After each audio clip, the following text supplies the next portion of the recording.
I got a tough call now. It's very difficult to keep you away from the spirits. And I think actually Deepak is planned it in such a way that's actually edging towards 9 o'clock now. Just bear with me. I'll take only a few minutes to actually get through this whole thing. Everybody today talked about cloud. We had actually various speakers talking about the opportunities of cloud, talking about their version of what cloud is and all that. I'm not going to actually run off and do a slide deck presentation now. So bear with me as I actually take this on extempore, try to actually assimilate some of the stuff that we actually discussed today during the presentation, and then move on to really what's the opportunity, what are the trends, how is it shaping up in the market, what are the opportunities for all of us over here. That's what I would like to actually share with some anecdotes about how it's been with us. First of all, I'd like to actually ask a question to the audience over here. Let's start with a bit of a quiz just to actually get our gray cells running. How much do you reckon actually would be the amount of data that was generated last year? Just take a wild guess, it's okay. You can shoot off some numbers, it's all right. You can say gigabytes, whatever you actually want to. Just put up your hand and say some numbers. 1,000 gigabytes. Terabytes. What's a terabyte?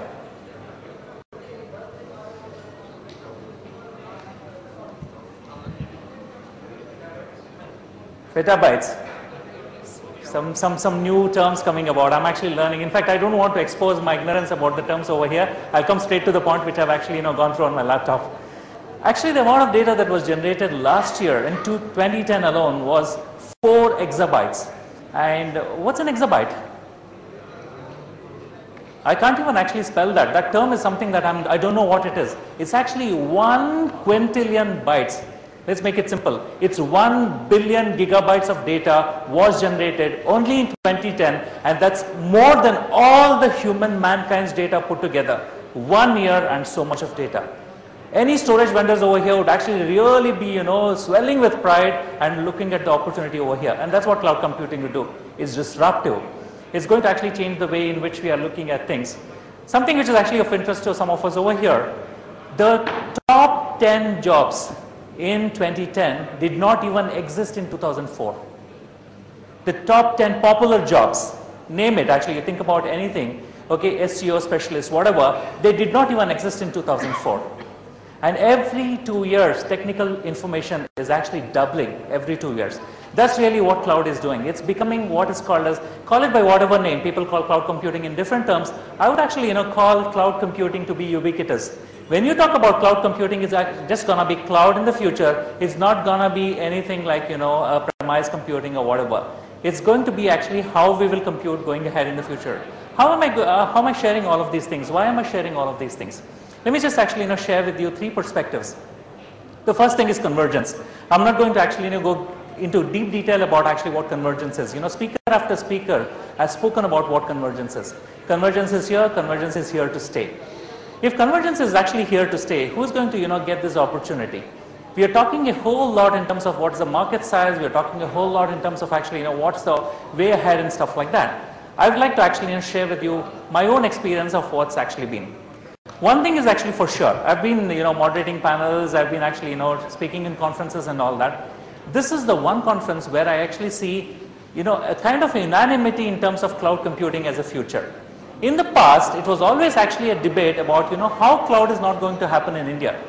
Okay, there was a time actually, when during a conference, there used to be 1 or 2 lone voices about, how cloud computing is actually going to be there. This is not too very long back. I'm talking about a couple of years ago, where cloud computing was talked about actually esoterically, nice and, very, very nerdish and that kind of stuff. But it's actually dramatically changed in the span of 2 years. Today, when you're actually talking about cloud computing, you're talking about actually a ubiquitous application. So the first thing is actually convergence. The second thing is disruption, which is actually, we need to address it in a little more detail. I'll just actually share with you our own experience of what happened in a different market in Australia. Jamcracker is a company. This is not a sales spiel, just a 1 minute because you need to understand where we are coming from. Jamcracker as an organization is an aggregator. What we do is we actually pick up the best of cloud offerings, put it on a catalog and make it available to clients for either white labeling it and selling it as their own service, or actually, we offer it to clients for consumption. So in that sense, Jamcracker actually aggregates the best of breed solutions to use actually a term. So how did Jamcracker actually talk to this vendor, to this client of ours in Australia? We had an organization, a very large organization coming into us, and I'll tell you the name, it's actually listed on our public website. We had actually Telstra coming in 3 years ago to Jamcracker saying that, hey, just an aside, I'll actually put this case study on hold for a minute. Can anyone actually here tell why cloud computing is actually so pervasive? Why is it actually becoming such a hot property today? Put up your hands and say, why is it actually such a hot property today? What is enabling cloud computing? Shout out, tell me what is it. Is it because actually vendors are putting in money in that? Or is it actually because something else is happening?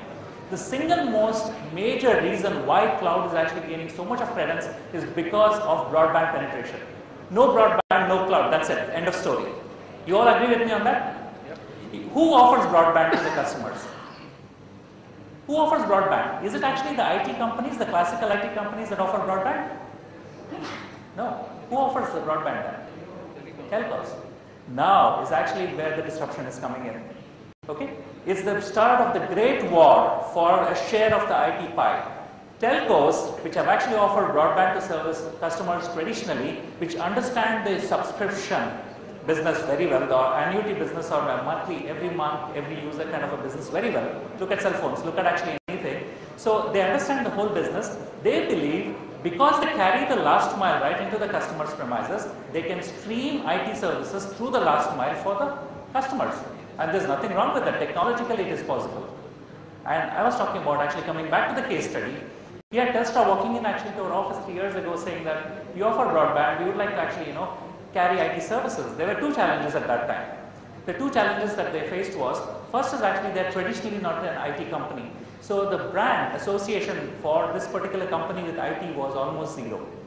It's not difficult for a large company of Telstra's stature to actually change over, make a migration and then start looking at it. The second challenge they faced was actually their own sales ecosystem. They did not know how to sell IT services.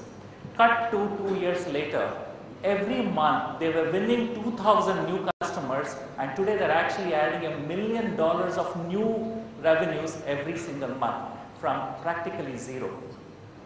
This was disruption. This is happening. And actually, as I'm talking this, okay, God willing, next time when we have this discussion over here, you will see that such a disruption will be actually at the throes of this kind of a. It's already happening. We have every single telco in the country actually talking to us about how they can carry services right across to the customers.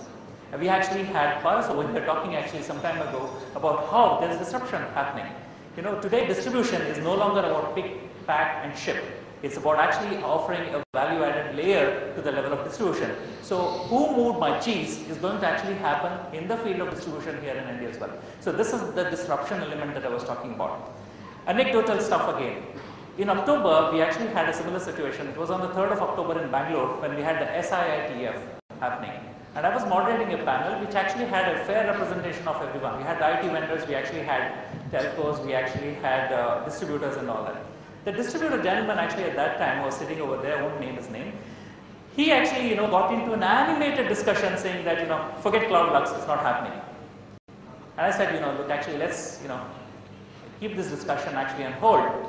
I don't want to say anything more than the fact that just day before yesterday we were in discussion with them for them to actually implement cloud service as a brokerage. That's the aggregation model for their partners, simply because there's a demand side pull that's coming in. Customers are actually asking partners and partners are asking distributors, what are you doing about cloud?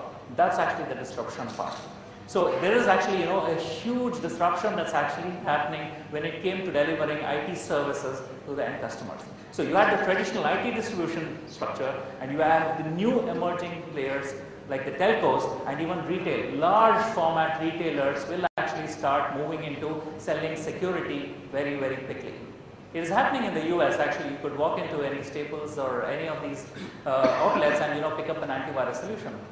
It's just a matter of time before it actually happens in India. Talking about that, that's an interesting trend as well, right? Let's actually look at how much time did you think it took to actually get internet into mass adoption? Any ideas? How many years did it take for internet to gain mass adoption? 40 years mass adoption. From the point of inflection to mass adoption, how many years did it take? 5 years. 5 years. Very, very close. Who was that who said 5 years? You're very close. Actually, it took 4 years to actually, gain mass adoption. That level of pervasiveness that it has got today is actually happened in 4 years' time. How many years did it take Facebook to become pervasive? 2 years. 2 years Facebook went viral. New technologies that are coming in will actually, or products that are coming in will go viral in a matter of days. Heroes will be made in a matter of days. Gone are the days of actually, painstaking building of brand and stuff like that. Okay, come to think about it, actually Facebook wasn't even existing except in a college goer's mind a few years ago, isn't it? Same is the case with Twitter, same is the case with actually anything that has come into ubiquitous usage today. And that is actually going to propel a very large amount of innovation that's coming in. Now when I talk about innovation, okay, there was actually the gentleman from May today who actually talked about, how India has been a ground for ideas and stuff like that. And I would like to state unequivocally today in this forum that cloud computing has made it possible for Indians with great ideas to actually carry their services across the market. I've got actually one success story that I can talk about. You got an ISP in Baroda. Anyone would think that an ISP with a solution that's actually built as a marketing automation solution would think that this ISP would actually have a span of about 100 customers, can go maximum towards Hyderabad or Chennai in the south, or it could actually be up to Delhi in the north. But cloud computing has made it possible for this particular ISP to go. I mean, their solutions are today being sold in, you can't imagine the kind of places it's getting sold. It's getting sold in interior Ireland, it's getting sold in Australia, it's actually getting sold in Brazil, you name it. And all that the ISP says is that, I couldn't have imagined Laxmi actually itna pervasive hoga mera product. This is just 1 year story, my friends. I'm not talking about actually something that took, something like about, 10 years or something like that. It's going viral. And that's really one of the things that I'm talking about, which is the opportunity part. We talked about convergence, you talked about disruption, and we are talking about opportunity. Now, everybody says, if actually telcos are going to come into this space with the kind of muscle power they have and their ability to actually influence, large amount of buying decisions simply because they offer the last mile, isn't it actually, going to happen that telcos will walk away with IT services as a pie? Not really. That's not going to happen at all. What would actually happen is, consumer is going to become king. Users today are actually not bothered about what technology can do for them. Technology follows what the users want today. If you actually want Facebook on your mobile, the mobile providers, service providers are providing it. The hardware manufacturers are providing it for you. And that's actually, how markets are going to be defined. The users will actually define, how the market is going to be. So talk about India. India as a market has got actually about, depending upon whether you're talking to Microsoft, Oracle or HP, the number of SMBs could actually have varying degrees or varying numbers.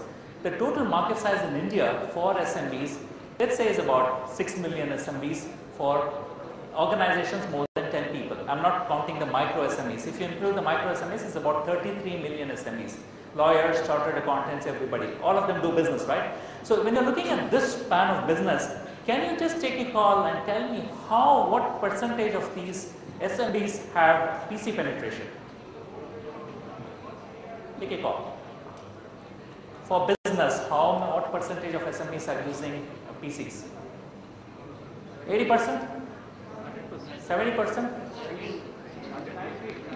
90% SMEs using. I think actually the hardware manufacturers will be very happy to hear those numbers.